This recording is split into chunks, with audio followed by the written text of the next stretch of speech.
Erenler canar, el nizam göz terazi, dağıttık bu niyazı, herkes hakkına oldu mu razı? Herkes hakkına oldu mu razı? Herkes hakkına oldu mu razı? Lokmaların kabulüne gönül birliğiyle diyelim Allah Allah. Akıl ermez yaradanın sırrına Muhammed Ali'ye indi bu kurban. Kurban olan kudretinin nuruna Hasan'la Hüseyin'e indi bu kurban. Zeynep Abidin'in destindeydim, Muhammed Bakır'ın dostundaydım, Cafer-i Sadık'ın postundaydım, Musa Kazım Rıza'ya indi bu kurban.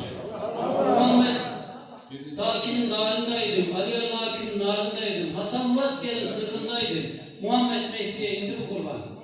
Aslı Şah-ı Merdan Gülhün Hacı, tarikata bağlı bu yolun ucu, senede bir kurban talibin borcu, piri tarikata indi bu kurban. Allah Allah! Tarikattan hakikata erenler, cenneti alaya hüküme serenler, Muhammed Ali'yi candan sevenler, erenler aşkına indi bu kurban. Allah Allah! Şahatayım eydir bilir mi her can, kurbanın üstüne yeridir erkan, tırnağı tesbihtir, kanı da mercan, 12 imamlara indi bu kurban. Büyük ve besbirdedir.